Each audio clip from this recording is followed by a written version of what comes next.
Hey everyone, welcome back to my channel. Today we're going to be closing out my monthly budget for the month of July. So let's jump on into it.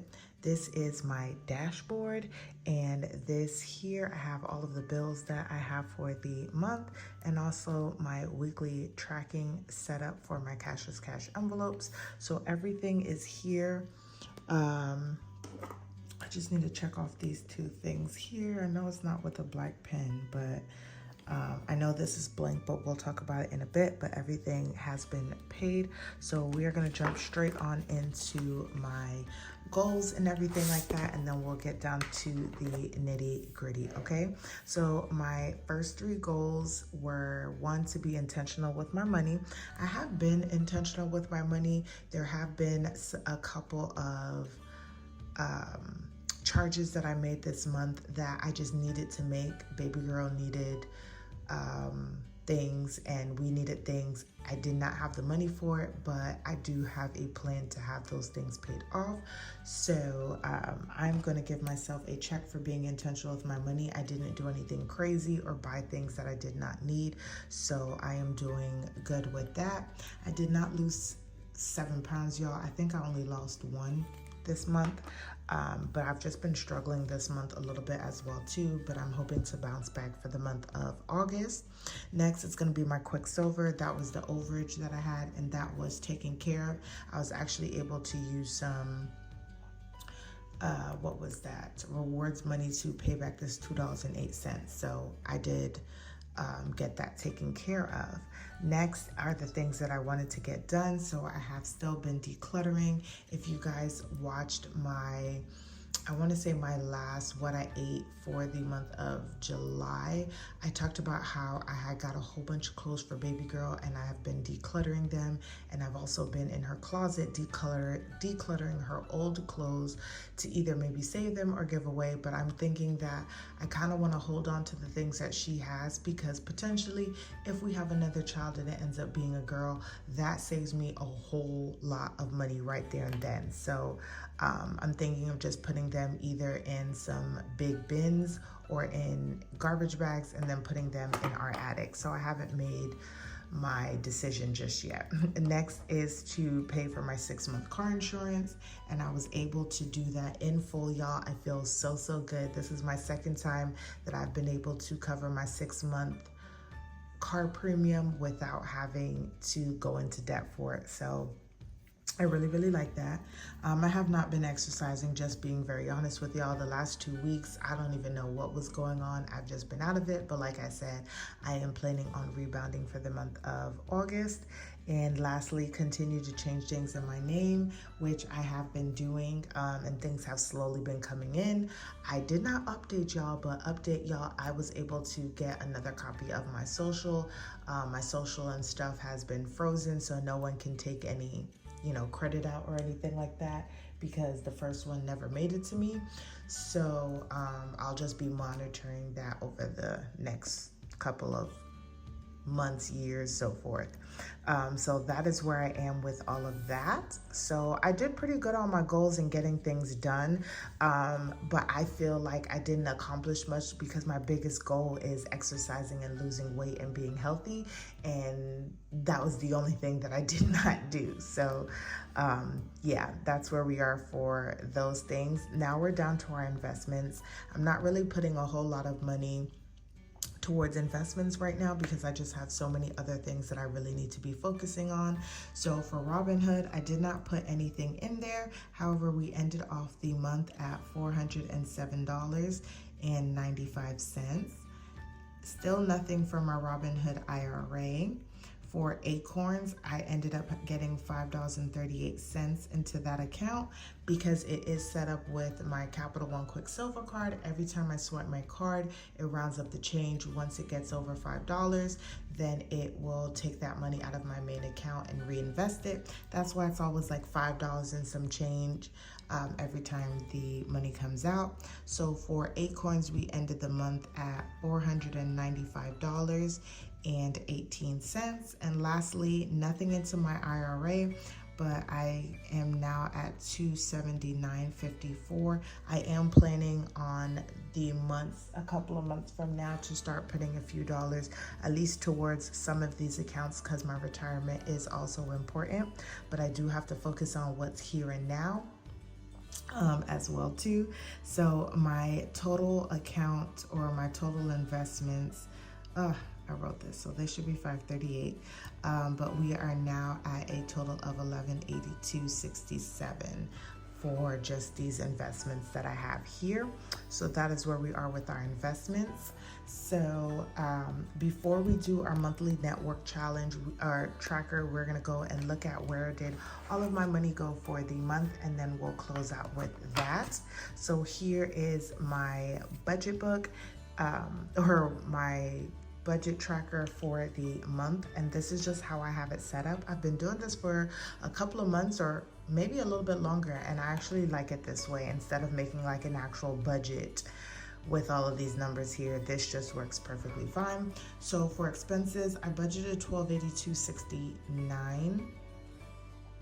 However, I actually spent $1281.81. And that was because my AT&T bill came out to be $157.17. However, I did get informed from them that they are going to be changing our credit that we get in our account from $10 to $5, unless, and if we wanted to keep the $10 credit that's on our bill, we would need to change to a debit card or like an ACH payment, and that won't be happening. So you'll probably see the bill go up by a few dollars, because we use because we don't have insurance on our phones, we use the credit card that it's being billed to cover that. And so that is my incentive to have that paid on the credit card. So if that makes sense, then yeah. So that was the only difference in my regular expenses. Everything came out to the same. Next was going to be debt. I budgeted $1072. I ended up paying $982. And this was the change here. And then nothing for extra debt snowball. I talk about this more in my debt update, but I ended up paying off my Amex card and getting a personal loan, and now I'm just paying off that personal loan. And that's just where I'm gonna leave it right now. That is my choice, my decision for me and our family, and what I feel like is the best for us. So that was $982. Next was gonna be variable. That did stay the same at $670. Nothing changed there. And then and this is a good thing, was I budgeted $175.31 for to save. My sinking funds, which now consist of both my personal and my household sinking funds, I ended up putting $586 towards that. And for savings challenges, I put $177.40. And then we had the $5.38 for investments, which brings my total to $768.78 for savings. So this makes me feel really good, because that means that I am getting more money into my savings and not getting myself into more debt.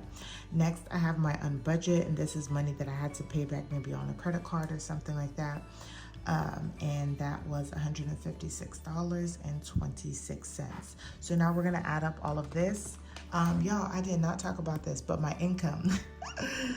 My income ended up being $3,858.85. So we are expecting all of our expenses, debt, and all of that good stuff to equal out to that same amount. So we're gonna do $1281.81 plus $982 plus $670 plus $768.78 plus $156.26 equals, nope, that does not look right at all, y'all. What did I just do?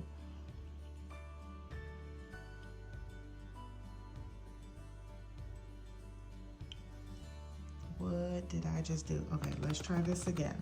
So $1281.81 plus $982 plus $670 plus $768.78 plus $156.26. Okay, perfect. $38.58.85 is exactly what my income was. So I do have a zero-based budget here, you guys, and that is what I always try to accomplish. So budget is complete, and now let's finally go back to my monthly tracker, which looks like a little kid wrote it today. But let's just see where we are with my net worth challenge. So for cash and savings, I'm at $504.90. I'm actually missing some money, but I'm just gonna add that to next month. But this is just where we are today. For what my car is worth, we are at $29,537.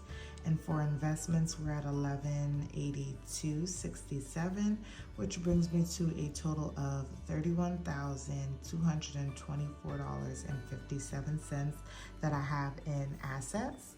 Now we're going to be looking at my liabilities.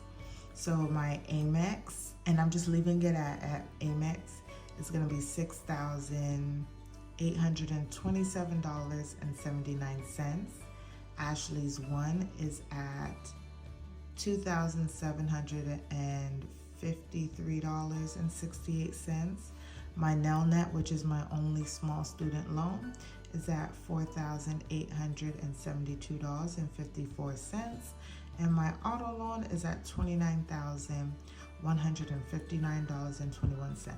Y'all, I'm actually really proud of this auto number because if I had to turn in my car, like technically at this point, we would just break even.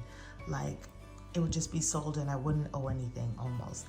Like, and that is really good for me because if y'all have been rocking with me for a long time, my last vehicle was not in that situation, and I learned from that and I'm making better choices. I have not added any extra money to this account. I have just been paying bi-weekly payments, and it has been eating away so much of my of my interest, which is already pretty low for me. So my total liabilities equal out to $43,613.22. So of course my liabilities are still bigger than my assets, but they are coming down, y'all. They are coming down. When I originally started at the beginning of the year, I want to say that I was at 48. I added like another 900, so almost 49,000, and now I'm at 43. So doing well. So last month's net worth was negative $10,543.44. This month is negative $12,388.65, and that's really because I lost a lot of money out of my cash and savings because I took money out, of course, to pay for my 6-month premium. So a lot of that came out of here, but I haven't added anything, and that was kind of just like my biggest and also my car was worth a little bit more last month as well. And the difference between last month and this month is $1,845.21, y'all. So that is pretty much the difference, which makes a lot of sense.